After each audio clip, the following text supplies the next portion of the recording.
Welcome back. आप देख रहे हैं भारत 24 और ऐसे में अखबारों की सुर्खियां आपको लगातार हम बता रहे हैं। प्रधानमंत्री मोदी का दौरा, पीएम मोदी की शेखावटी में पहली सभा हुई। झुंझुनू, सीकर, चुरू क्षेत्रों के मतदाताओं को साधते हुए प्रधानमंत्री मोदी नजर आए। शेखावटी के जवानों का जम्मू कश्मीर में खून बहा, जम्मू कश्मीर से धारा 370 हटा दी, मेरे हर कार्यक्रम में आने की जरूरत नहीं है, अपने अपने क्षेत्र संभाले नेता, ये प्रधानमंत्री मोदी फिलहाल कहते हुए नजर आए। और फ्रंट पेज पर ही हेडलाइन, प्रधानमंत्री मोदी ने कहा घोषणा पत्र नहीं संकल्प पत्र लाते हैं, ये बात कहते हुए प्रधानमंत्री मोदी फिलहाल नजर आए हैं। और इसी बीच वहां पर जो जनता उनको साधते हुए नजर आए। प्रधानमंत्री मोदी ने कहा जवानों का खून बहा, वहां 370 खत्म, गठबंधन गठबंधन पर निशाना साधते हुए नजर आए। राम मंदिर को काल्पनिक बताते हुए आई इंडिया गठबंधन के नेता नजर आ रहे थे, इस पर भी जमकर निशाना साधा प्रधानमंत्री मोदी ने। इधर कहा कि कुछ महीने पहले राम मंदिर का सपना पूरा हुआ और कांग्रेस ने डरे डरे एडवाइजरी निकाली है। उन्होंने कहा कि राम मंदिर की चर्चा निकले तो मुंह पर ताला लगा देना। अपने प्रवक्ताओं को कांग्रेस पार्टी की तरफ से ये कहा गया, ये बात प्रधानमंत्री मोदी ने कल एक जनसभा में कही।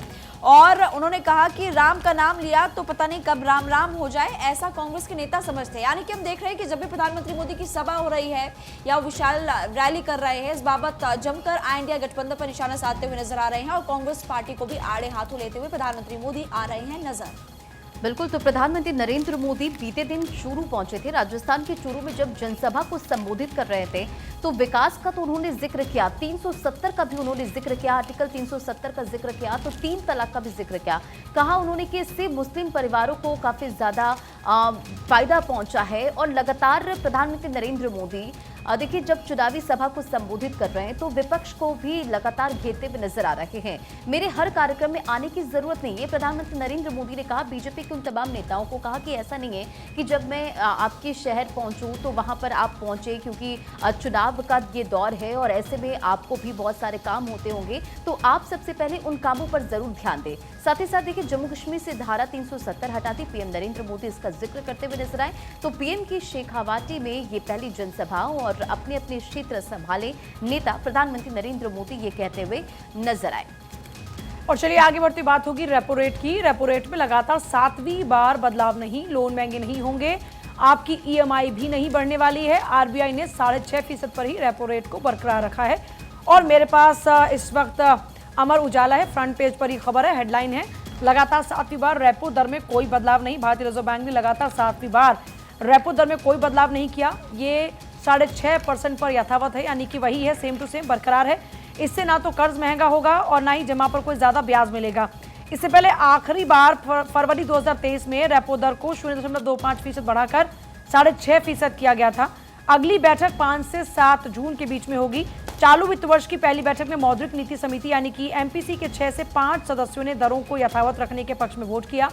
आरबीआई के गवर्नर शक्तिकांत दास ने इस दौरान में बताया कि सामान्य से अधिक तापमान का मौसम विभाग की भविष्यवाणी के मद्देनजर खाद्य महंगाई पर चिंता जाहिर की है। तो कुल मिलाकर रेपो रेट को लेकर एक बड़ी अच्छी खबर यह है कि जिन लोगों ने भी लोन लिए हुए हैं उनके लिए बड़ी राहत की खबर है कि जो वोट इस वक्त आप रेट ऑफ इंटरेस्ट दे रहे हैं वही रेट ऑफ इंटरेस्ट आपका रहने वाला है।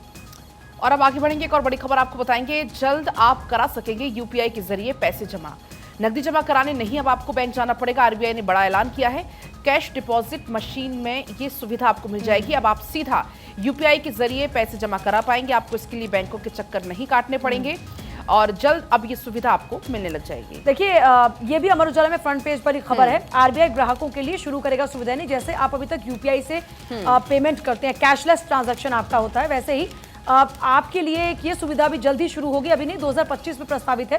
2025 में कोशिश की जा रही है कि इसको लागू किया जाएगा, इसको शुरू किया जाएगा, जिसके लिए एटीएम में भी कुछ नए सॉफ्टवेयर जो है वो एड ऑन किए जाएंगे ताकि ये परफॉर्म कर पाएगा। आप कुछ एड ऑन करना चाह रहे हैं क्या पहले? हाँ, तो कुल मिलाकर क्योंकि हर कोई बड़ा डिपेंडेंट अब हो गया है कैशलेस, इसका आप जिक्र भी बार बार कर रही हैं, तो लोगों की डिपेंडेंसी अब और भी ज्यादा हो जाएगी क्योंकि अब आरबीआई ने बड़ा ऐलान कर दिया। 2025 का आपने बताया कि टारगेट इसमें रखा गया है। महिमा, आगे बढ़ते हैं और देखिए ब्याज दरों में कटौती की एसीपी अभी तैयार नहीं है। रेपो रेट 6.5% पर बरकरार है। महंगाई कम करने पर जोर और सब्जियों की कीमत पर फिलहाल आरबीआई नजर रखेगा। बढ़ती खाद्य महंगाई अब भी चिंता का सबब है और सरकारी बॉन्ड्स में निवेश अब आसान होगा। जल्दी ऐप्स जो है वो लॉन्च होने वाले खबर फिलहाल है। और दैनिक भास्कर में जैसे कि पूजा ने अपने अखबार की हेडलाइन बताई, दैनिक भास्कर की हेडलाइन, आरबीआई रेपो रेट में 7वीं बार बदलाव नहीं, अभी नहीं बढ़ेगी होम और कार लोन की किस्त। 2025 में 4.5 रहेगी मुद्रास्फीति और जीडीपी 7% रहने की जानकारी। और जैसे सरकारी बॉन्ड की जानकारी हम आपको दे रहे हैं, सरकारी बॉन्ड में रिटेल निवेश बढ़ाने के लिए मोबाइल ऐप्स, सरकारी प्रतिभूति बॉन्ड में यानी कि खुदरा निवेशकों की भागीदारी बढ़ाने के लिए आरबीआई जल्द एक मोबाइल ऐप लाएगा। इसका निर्माण लगातार जारी, यानी कि निर्माण लगातार जारी है और ऐप्स जल्दी लाई जा सकती है, इस पर काम किया जा रहा है। बढ़ते खबरों में आगे देखिए, मार्केट में नेताओं की दिलचस्पी। राजनेता भी स्मॉल मिड कैप के दीवाने, राहुल गांधी का शेयर पर भरोसा और केंद्रीय मंत्री राजीव चंद्रशेखर का म्यूचुअल फंड में निवेश। लोकसभा नामांकन के हलफनामे में इसकी जानकारी सामने आई है। तो बड़ी जानकारी आपको दे रहे हैं। देखिए, मार्केट में नेताओं की दिलचस्पी, ये हम इसलिए कह रहे हैं क्योंकि कुछ जानकारी लोकसभा नामांकन के हलफनामे में मिली है। राजनेता भी स्मॉल और मिड कैप में दिलचस्पी दिखा रहे हैं। राहुल गांधी की अगर बात करें तो शेयर पर उनका भरोसा है और राजीव चंद्रशेखर का म्यूचुअल फंड में निवेश की ये जानकारी है। लोकसभा नामांकन के हलफनामे में जानकारी मिली है। देखिए, हलफनामे में बताया जाता है कि आप की इनकम कितनी है, आप कहाँ से इनकम आपने की है। तो उसमें जो एक डिटेल मिली जो रिपोर्ट्स हैं वो ये कहती हैं कि जो नेता हैं, जो आपके नेता जनप्रतिनिधि हैं, उनका भी भरोसा है मार्केट पर और वो भी इन्वेस्टमेंट करते हैं। आगे बढ़ते बात होगी खेती से जुड़ी हुई खबर की। धान का रकबा करीबन 11% बढ़ा है। दलहन, तिलहन और धान की बुआई में भी इजाफा हुआ है। अगर तिलहन की बुआई की का जिक्र यहाँ पर किया जाए तो 3.10 इसमें इजाफा हुआ है। धान का रकबा 29.44 लाख हेक्टेयर दर्ज हुआ है। तो देखिए, खेती बाड़ी की अगर बात करते हैं तो धान के रकबे की बात हो रही है जिसमें करीब 11% का इजाफा हुआ है। इसी तरीके से अगर दलहन तिलहन की बात करते हैं, धान की बुआई की अगर बात करते हैं तो इसमें भी इजाफा हुआ है। और तिलहन की बुआई में अगर इजाफे की बात करते हैं तो 3.10% इसमें इजाफा हुआ है। और अगर धान के रकबे की बात करते हैं तो 29 करोड़ 44 लाख हेक्टेयर ये दर्ज हुआ है। चलिए और अब आगे बढ़ेंगे। एक और बड़ी खबर आपको बताएंगे। रियल एस्टेट सेक्टर में बूम, बड़े से लेकर छोटे शहरों तक बूम अब देखने को मिल रहा है। घर की मांग 16 साल में सबसे ज्यादा हुई है। 30% तक घर महंगे हो सकते हैं। जयपुर में प्रॉपर्टी आपको बता दें 5 से 7,500 वर्ग प्रति फीट महंगी होने की भी इसमें संभावना है, क्योंकि रियल एस्टेट सेक्टर में अचानक से चाहे छोटे शहरों चाहे बड़े शहरों अचानक से बूम देखने को मिल रहा है। आगे बढ़ते, पहले बच्चे के परिवार का धर्म दर्ज होता था, अब बच्चे के जन्म पर माता पिता का ब्यौरा देना जरूरी है। दोनों के धर्म का ब्यौरा देना भी इम्पोर्टेंट है। डेटाबेस के आधार पर एनपीआर और वोटर लिस्ट जो है वो अपडेट होंगे और इसलिए आपको ये अपडेट देना जरूरी है। बढ़िए खबरों में आगे, लेकिन देखिए ये पूरी जानकारी आपको देते चले। पहले बच्चे के परिवार का धर्म दर्ज होता था, लेकिन अब जो जानकारी सामने आ रही है, दोनों धर्म का ब्यौरा देना अब जरूरी होगा और डेटाबेस के आधार पर वोटर लिस्ट जो है वो अपडेट किया जा सकेगा। एनपीआर भी वोटर लिस्ट अपडेट होगी। साथ ही साथ आपको बताते चले कि बच्चे के जन्म पर माता पिता का ब्यौरा जरूरी होगा। यानी कि पूजा, माता और पिता यहाँ पर दोनों के धर्म के बारे में जानकारी देनी होगी। पहले सिर्फ बच्चे का अपडेट होता था इसके बारे में। देखिए, जब भी आप किसी बच्चे की डिटेल्स भरते हैं तो उसकी नेशनैलिटी की बात आती है, उसके धर्म की बात आती है।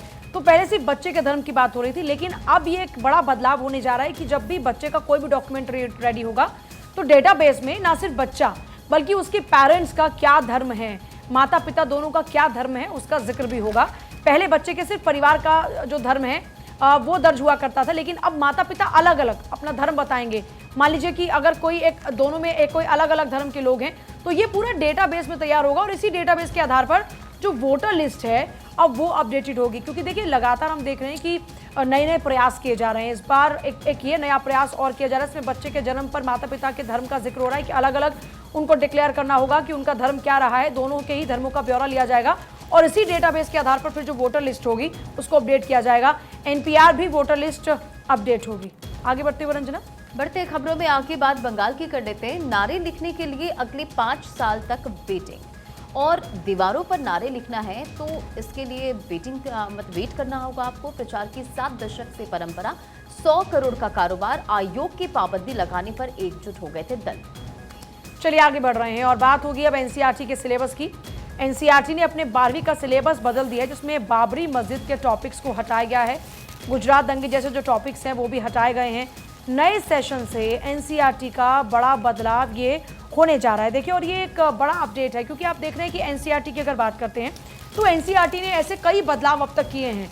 अभी सिलेबस में काफी ज्यादा चेंजेस देखने को मिल रहा है। और उस बीच अभी तक देखिए, अगर बात की जाए नए सेशन में एनसीईआरटी के बड़े बदलाव का, तो महिमा आप कुछ ऐड ऑन करना चाह रहे हैं क्या? जी बिल्कुल, दैनिक भास्कर में इसके बारे में बताया गया 11वीं 12वीं की किताबें जो है वो बदल दी हुई है। ताज़ा संशोधन के तहत अयोध्या में बाबरी मस्जिद, गुजरात दंगों में मुस्लिमों की हत्या, हिंदुत्व और मणिपुर के भारत में विलय से जुड़े हुए संदर्भ हटा दिए गए। इसी बीच आपको इस वक्त की बड़ी खबर बता दें, दिल्ली में अचानक सीबीआई की छापेमारी। केशवपुरम इलाके में सीबीआई की छापेमारी। मानव तस्करी के मामले में सीबीआई छापेमारी कर रही है। 2 नवजात बच्चे बरामद किए गए छापेमारी के दौरान। इस वक्त की बड़ी खबर आपको फिलहाल हम बता रहे हैं। अचानक से सूचना मिली टीम को और छापेमारी में 2 नवजात बच्चे भी बरामद किए गए हैं। दिल्ली से इस वक्त की बड़ी खबर, जहां पर सीबीआई की टीम इस वक्त छापेमारी कर रही है। केशवपुरम इलाके में खबर मिल रही कि सीबीआई की टीम छापा मारने के लिए पहुंची। मानव तस्करी से जुड़ा हुआ पूरा मामला फिलहाल बताया जा रहा है और अब तक का अपडेट ये कि 2 नवजात बच्चे भी फिलहाल यहां पर बरामद किए गए। खबर दिल्ली के केशवपुरम से, जहां पर सीबीआई की टीम को जैसी सूचना मिली तो सूचना मिलने के आधार पर टीम केशवपुरम इलाके में पहुंची।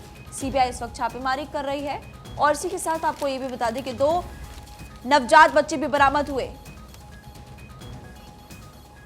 परमानंद कुमार हमारे साथ, हमारे सहयोगी इस वक्त। परमानंद, क्या कुछ खास जानकारी है? सीबीआई की छापेमारी शुरू हो चुकी है। जी, मैं बताना चाहूंगा, उत्तरी पश्चिमी जिले के केशवपुरम इलाके में नारंग कॉलोनी में गली नंबर 9 में हुआ क्या है कि 2 नवजात शिशु जो पुलिस ने बरामद किए हैं, जो 1.5 दिन का बताया जा रहा है और एक ही बच्चा है वो 8 दिन का है, जिसमें एक रीटा और रीता नाम की महिला है जो आईवीएफ सेंटर में काम करने वाली है, जो पटेल नगर में सेंटर चलता है। अच्छा।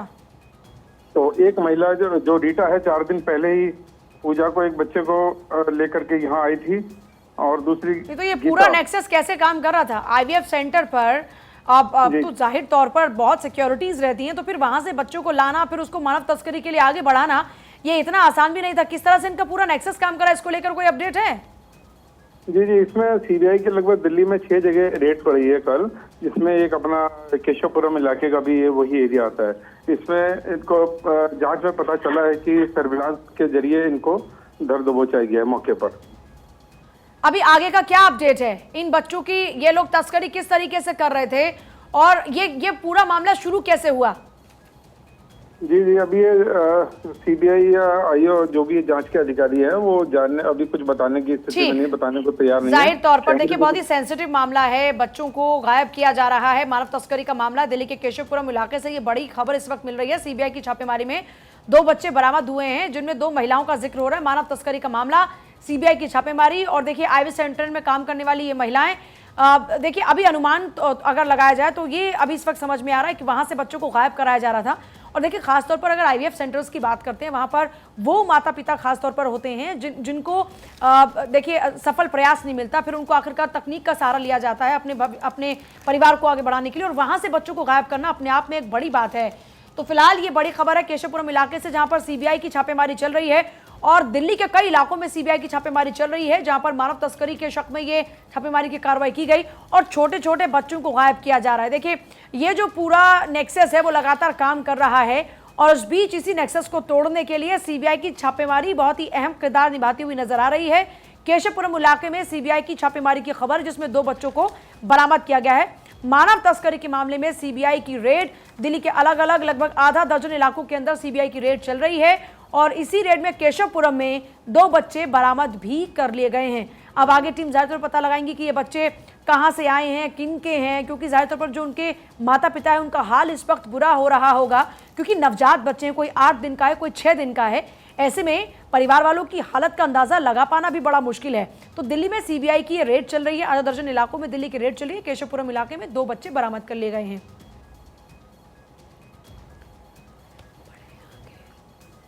तो ये बड़ी खबर, दिल्ली के केशवपुरम में सीबीआई की छापेमारी और देखिए जिस तरह से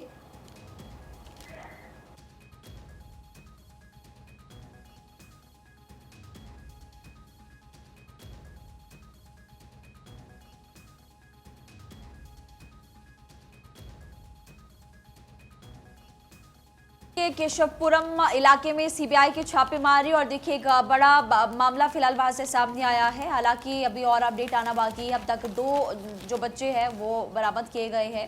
मानव तस्करी से जुड़ा हुआ पूरा केस और इस तरह के मामले हम देखते हैं लगातार सामने आते हैं।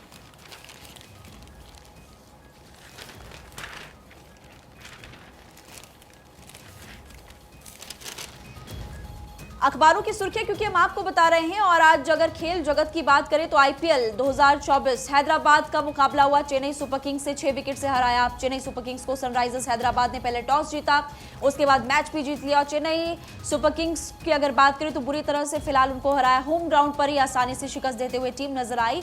सबसे पहले बैटिंग की थी सीएसके ने और उसके बाद फिर आपको बता दें सनराइजर्स हैदराबाद बैटिंग करते हुए नजर आए, लेकिन बहुत ही जल्दी ये मुकाबला फिलहाल खत्म होते हुए नजर आया था।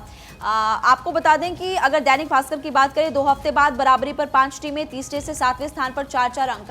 सबसे ज्यादा स्कोर बनाने वाली सनराइजर्स हैदराबाद ही अब तक के आईपीएल की अगर बात करें जितने भी सीजन हो चुके हैं 277 का स्कोर आज तक नहीं बन पाया, वो सनराइजर्स हैदराबाद ने बनाया था। हालांकि कल इस तरह का स्कोर खड़ा नहीं कर पाई टीम क्योंकि सामने थी सीएसके, लेकिन फिलहाल अगर बात करें मैच 18 हैदराबाद ने होम ग्राउंड पर ही चेन्नई को 6 विकेट से हराया। दूसरी जीत फिलहाल यहां पर मिली है टीम को। बढ़ते खबरों में आगे, ताइवान और इंडोनेशिया के बाद अब अमेरिका के न्यूयॉर्क सिटी में लगे भूकंप के झटके। कई शहरों में भूकंप के झटके महसूस किए गए। रिक्टर स्केल पर तीव्रता 4.4 मापी गई है। आपको बताते चले कुछ लोगों का रिएक्शन भी सामने आया। उन्होंने बताया कि इमारतें हिले। तो देखिए ताइवान के ताइपे में जिस तरह से भूकंप के झटके महसूस हुए थे वो तस्वीरें सबसे पहले भारत 24 ने आपको दिखाई थी कि किस तरह से वहां पर लोग अगर मेट्रो से सफर कर रहे थे तो उनकी जान जो थी वो जोखिम में पड़ गई और अलग अलग तस्वीरें निकलकर सामने आई थी। इमारत पूरी तरह से झुक गई थी। लेकिन भूकंप के झटकों से अब देखिए अमेरिका भी हिला है। कई शहरों में भूकंप के झटके अमेरिका में महसूस किए गए। देखिए भूकंप के झटकों से अमेरिका हिला। अब चलिए आगे बढ़ रहे हैं और बात होगी दिल्ली से सामने आई एक दिल दहलाने वाली घटना की। एक घर से 3 शव बरामद हुए। निहाल विहार इलाके का ये मामला है जहां पर पत्नी और बेटी की हत्या करी शख्स ने और फिर उसके बाद खुद फंदे से झूल गया। मामले की जांच पुलिस कर रही है और मेरे पास इस वक्त अमर उजाला है और मुझे लगता है कि आज हर अखबार के अंदर इस खबर को जगह मिली है क्योंकि वाकई ये दिल दहला देने वाली घटना है। ये दिल्ली का निहाल विहार इलाका जहां पर पत्नी का गला रहता, 4 साल की मासूम के सर पर वार किया। शराब पीने के बाद दरअसल परिवार में झगड़ा हुआ करता था। पुलिस ये बता रही है जो अजय है वो आर्थिक रूप से कमजोर नहीं था। उसे रोजाना 4 से 5 हज़ार की कमाई हो जाया करती थी। शुरुआती जांच में पता चला कि उसका पत्नी से अक्सर झगड़ा हुआ करता था लेकिन कोई स्पष्ट कारण नहीं पता चला। स्थानीय लोग बता रहे हैं कि शराब पीने के बाद पत्नी से वो आमतौर पर झगड़ा किया करता था और इस बार भी पहले झगड़ा हुआ, पत्नी का गला रहता, बच्ची के सर पर वार किया और फिर खुद फंदे से झूल गया। दिल दहला देने वाली घटना दिल्ली के निहाल विहार इलाके की। चलिए अब आगे बढ़ेंगे। बात अब सुकमा की जहां पर 3 नक्सलियों ने कर दिया आत्मसमर्पण। 8 लाख के नामी नक्सली ने भी आत्मसमर्पण कर दिया है। सुकमा एक्सपी के सामने नक्सलियों ने आत्मसमर्पण कर दिया। तो लगातार नक्सलियों का इस तरीके से आत्मसमर्पण का सिलसिला जारी है और देखिए एक बार फिर से जो 8 लाख का इनामी नक्सली था उसने भी आत्मसमर्पण कर दिया है। छत्तीसगढ़ के सुकमा की खबर आपको बता रहे हैं जहां पर 3 नक्सलियों ने एक साथ आत्मसमर्पण किया है। बढ़ते खबरों में आगे और अगली बड़ी खबर आपको बताते चले दिल्ली शराब घोटाले से जुड़ी ये बड़ी जानकारी। मनी लॉन्ड्रिंग का ये मामला मनीष सिसोदिया की जमानत याचिका पर सुनवाई दिल्ली के राउज एवेन्यू कोर्ट में आज होगी सुनवाई। तो बड़ी खबर आपको बता रहे मनीष सिसोदिया जो कि शराब नीति के मामले में लंबी पूछताछ के बाद उन्हें गिरफ्तार किया गया। 13 महीने पहले वो जेल गए और उसके बाद से लगातार देखिए आम आदमी पार्टी के तमाम दिग्गजों कल शिकंजा ईडी इस पूरे मामले में कस रही है। हालांकि 2 दिन पहले ही बीते दिन ही मनीष सिसोदिया ने जेल से एक इमोशनल लेटर लिखा था। शिक्षा का उन्होंने जिक्र किया था। उन्होंने कहा कि लगातार हमारी सरकार काम कर रही है और शिक्षा को लेकर हम काम करेंगे। फिलहाल ये बड़ी जानकारी आपको देते चले सिसोदिया की जमानत याचिका पर राउज एवेन्यू कोर्ट में सुनवाई होगी और बीते दिन भी उन्होंने जब लेटर लिखा था तो उसमें जिक्र किया था कि जल्द ही बाहर आऊंगा और राउज एवेन्यू कोर्ट में आज जमानत याचिका पर सुनवाई होगी। शराब घोटाले से जुड़ा मनी लॉन्ड्रिंग का ये पूरा मामला है। पूजा सिसोदिया ने कोर्ट से कहा था कि मुझे जेल में रखने से कोई फायदा नहीं। दिल्ली शराब नीति से जुड़े मनी लॉन्ड्रिंग केस में मेरे खिलाफ जांच पहले पूरी हो चुकी। मेरी तरफ से जांच में बाधा डालने या सबूत मिटाने की कोई संभावना नहीं है। सिसोदिया ने स्पेशल जज एम के नागपाल से भी कहा था कि अगर अदालत उन्हें जमानत देने का फैसला करती है तो वो अदालत की किसी भी शर्त का पालन करने के लिए पूरी तरह से तैयार होंगे। सिसोदिया शराब नीति केस में 26 फरवरी 2023 से जेल में है। आज वो तिहाड़ में बंद है और जैसा कि अभी रंजना आपको बता रही थी जमानत पर सुनवाई से एक दिन पहले ही चिट्ठी सामने आई है।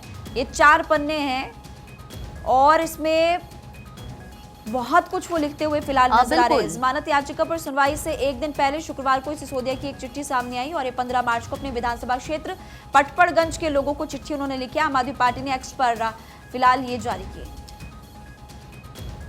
तो शिक्षा क्रांति जिंदाबाद, लव यू ऑल, ये लेटर में उन्होंने लिखा है।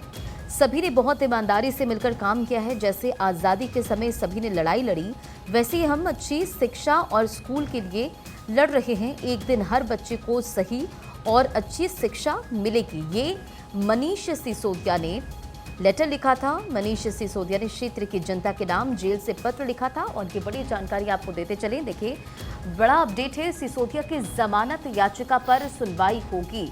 जैसा कि बीते दिन भी उन्होंने कहा कि एक बार फिर जेल से अपने विधानसभा क्षेत्र की जनता के नाम चिट्ठी उन्होंने लिखी और उन्होंने अरविंद केजरीवाल की तारीफ करते हुए कहा कि उनके नेतृत्व में दिल्ली में शिक्षा क्रांति आने पर खुशी जताई और उन्होंने यह चिट्ठी केजरीवाल की गिरफ्तारी से पहले लिखी थी, लेकिन आम आदमी पार्टी ने उसे शुक्रवार को सार्वजनिक किया है। पूजा, देखिए, सिसोदिया की जमानत याचिका पर सुनवाई हुई है। संजय सिंह के बाहर आने के बाद से अरविंद केजरीवाल से लेकर मनीष सिसोदिया सबको एक उम्मीद की किरण नजर आई है और उस बीच मनीष सिसोदिया का लेटर शुरू हो चुका है। लगातार वो लेटर लिख रहे हैं। इस बार उन्होंने एक बार फिर से लेटर लिखा। हालांकि बड़ी बात यह है कि राजधानी कोर्ट में मामले पर सुनवाई होगी। शराब घोटाले से जुड़ा हुआ मनी लॉन्ड्रिंग का मामला है, जिस मामले पर सुनवाई होगी। राउज एवेन्यू कोर्ट में सुनवाई हुई। सिसोदिया की जमानत याचिका पर सुनवाई होगी और माना जा रहा है कि संजय सिंह की बेल एक आधार बन सकती है मनीष सिसोदिया की बेल के लिए भी। हालांकि अभी तक वो लगातार सलाखों के पीछे हैं और कोई राहत मिलती हुई नजर नहीं आई है।